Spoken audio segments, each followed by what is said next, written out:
All right, guys, Fulu coming to you with another video. I hope all is well. This time I'm going to get into the political spectrum of things.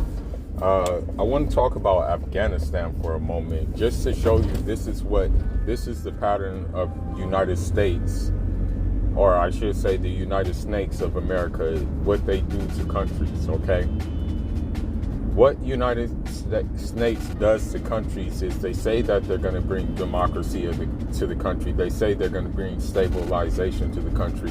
But then when they go to that country, they destabilize it even more than it was before. You look at the case with Iraq. Iraq under Saddam Hussein, it was, yes, he was a strong man. Yes, I'm not saying he's a saint or anything like that, but he kept those things in check. He kept basically those powers in check that would destabilize the country.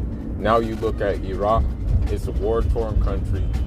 Nothing is normal in Iraq anymore. And it's just not what it used to be. There's no form of stability in Iraq anymore. And it's been that way since the United States decided to invade. The crazy thing is when the United States decided to invade Iraq, it was just by hearsay. They literally made things up out of thin air and then decided, okay, yeah, we got to go there. We got to do what we got to do. And what they had to do was destabilize the country. Okay, there literally was no weapons of mass destruction there. Saddam Hussein, he was complying in everything that they asked for, right? That still wasn't good enough for them. They still attacked them, right?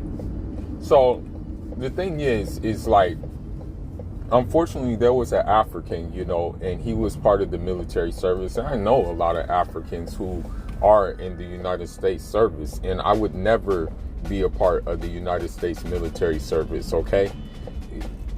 When you look at what happens to these people when they come back from service and duty, their brains are all messed up because they did things that they know they shouldn't have done. I talked to someone who served in Iraq, and he said that he had to shoot kids. So I'm saying this to say that, they paint, the United States will paint a picture that they're doing God's work, that they're doing the right thing, that they're liberating a people. All the while they're doing things like raping women.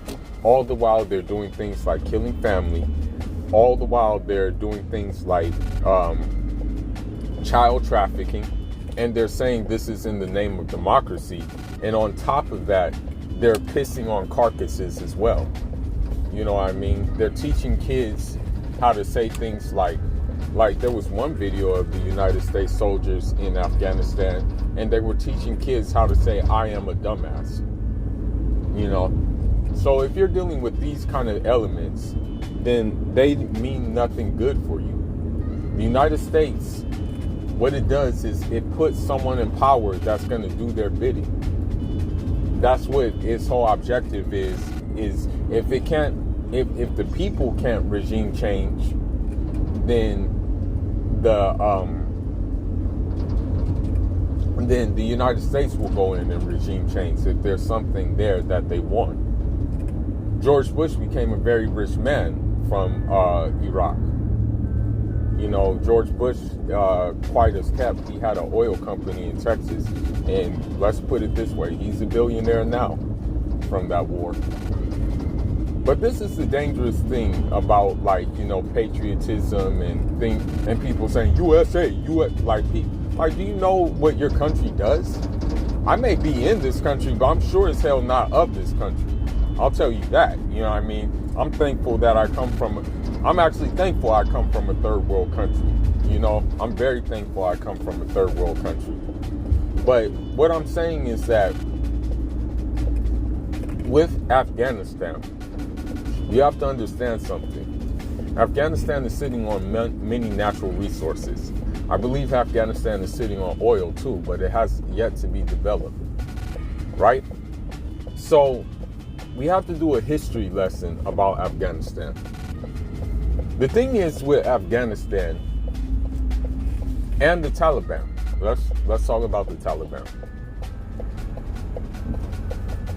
The Taliban was armed by the United States. The thing is when the Cold War occurred and when that Russian Revolution occurred, when Russia consolidated all Eurasia, meaning Russia consolidated Czechoslovakia, Russia consolidated Bosnia, Russia consolidated Uzbekistan, Russia consolidated Turkmenistan, Russia consolidated Azerbaijan. When all of that was under the Soviet bloc, right? And I'm just going to add this as a side note. You had a lot of African students who would study over there as well. When Russia consolidated these things, right? Afghanistan was one of those things that it consolidated too. And so it had like a socialist government. Now, mind you, these places that I just named are Muslim. They're Islamic, you know what I mean? So with that being said, I have to look more into it, but really, truthfully speaking, and I'm not saying this to like overturn, or I'm not saying this to give preference to socialism, but really the many principles of socialism line up with Islam. You know what I mean? Like many principles of socialism. As a matter of fact, one of the scholars by the name of Ibn Khaldun, rahmatullah alayh, people actually said that he was the I guess you can say the Karl Marx before Karl Marx. Many people say that, Stokely Carmichael included, right? AKA Kwame Ture. Now, with that being said, that's what kind of Russia wanted to do. The thing is, in all truthfulness, if you get past the United States propaganda, the thing is that Russia was not going to impose like state religion on people. Russia wasn't going to impose and say, you can't have a religion. Russia wasn't going to do that, right? So with that being said, under like healthy, balanced socialism, Russia and just any socialism in general has respect for religion. Even Marxism understands that like people have religion, people have a culture, and so it's going to be respected. It's going to be respected. Whereas, believe it or not, democracy really doesn't have respect for your religion. Democracy, at least Western democracy, really looks at your religion with suspicion. You know what I mean? And so that's why, like, it has no respect for your religion. When you look at Afghanistan, when you look at Iraq, when you look at all these places, if you type in YouTube, the one thing you will find is Christian missionaries trying to give the good news in the gospel of Christ when these places have been Muslim for thousands of years. You know what I mean? So really, Westminster democracy doesn't really have any respect for your religion. So I say this because of the simple fact that under like scientific, healthy socialism, you can have your own religion and it's going to be respected, right? So we fast forward now, because of the Cold War and what that entails, the United States decided to fund extremists, right? So the United States funded the Taliban. They said, well, it's better them have control of the country than the damn Soviets, than the damn Marxists, right? That's what they believe. They're like, man, better them than the Soviets. But because of that, you have a case where they left the country. The first thing they did their job, right? They did the United States' dirty work, the Taliban, Al Qaeda, and then the United States let them go. They were like, okay, well, now that the socialists are out, we can leave, right? And so that's what happened. They left. But they left it in the control of extremists. And the thing is, that opened a vacuum for more extremists. That opened the vacuum for people coming from all types of places: Syria, Iraq, Saudi Arabia, Yemen, Kuwait, all types of places. And it just became a safe haven for extremism. And because of that, because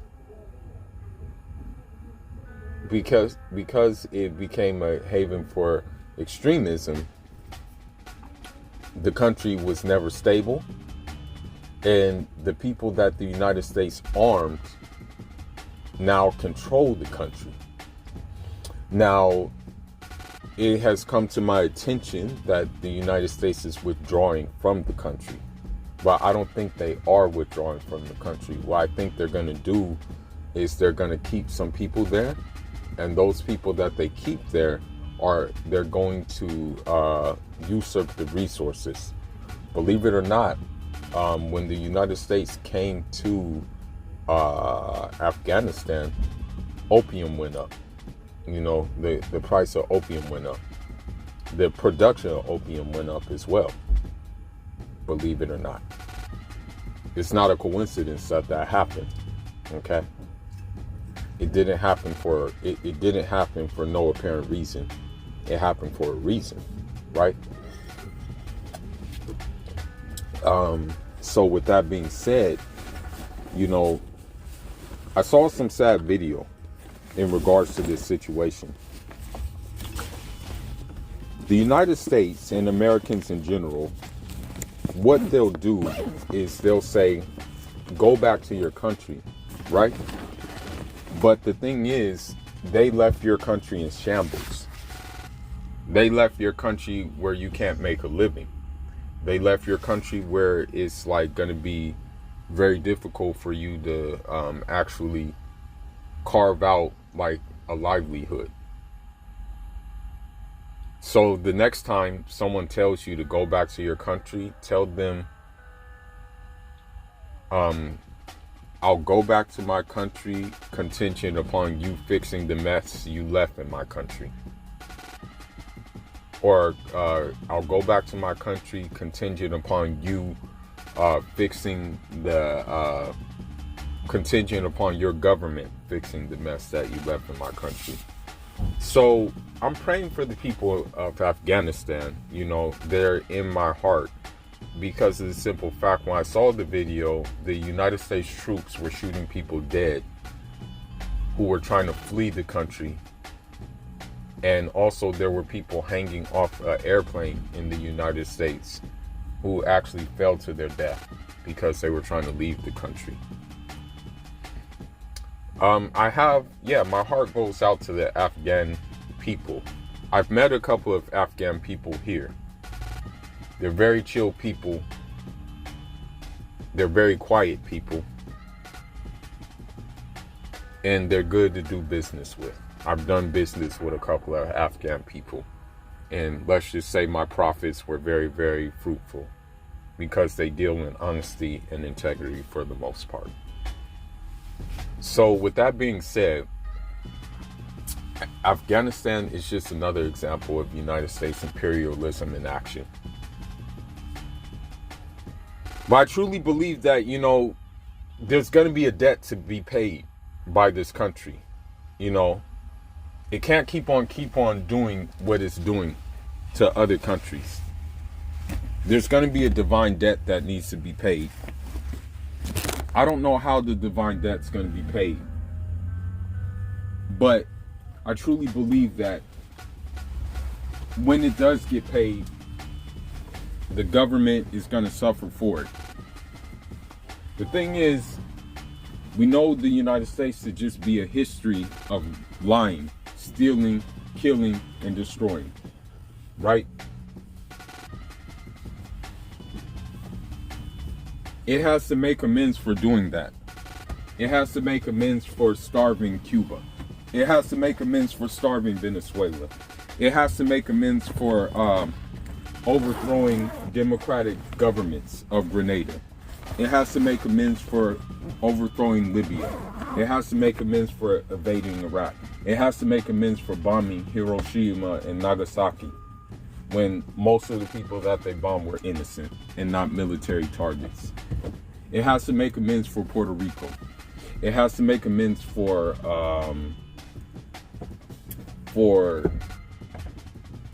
Korea and separating the Korean Peninsula. It has to make amends for all of these things. You know, justice has to be served in one way or another. And so, I don't know how it's going to be served, but it has to be served. It has to make amends for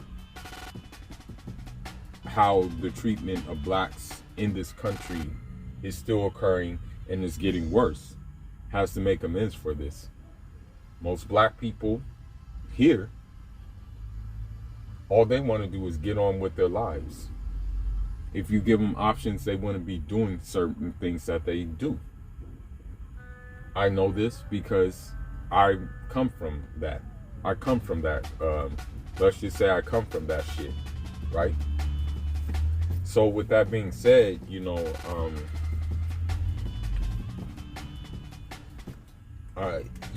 it's just sad to see what's going on in Afghanistan, you know. It's sad to see this, really and truly. And you have to say that, and as the last note, you have to say that there have been more massacres in the name of Jesus Christ than there has ever been in Islam. Period. Slavery was Jesus Christ. Conquistadors was Jesus Christ. Castration of those slaves was Jesus Christ. The demonizing of Haiti was in the name of Jesus Christ. So I can keep on going on and on about this country and what it has done, but I'm not going to keep on going on and on about it. You guys do the research and whatnot, but I just want to make this video to say that that Afghanistan is just another example of United States imperialism at work. I believe, you know, unfortunately pretty soon that, you know, the United States will try to reoccupy Haiti and will also go for Cuba. I think that's the next move by them.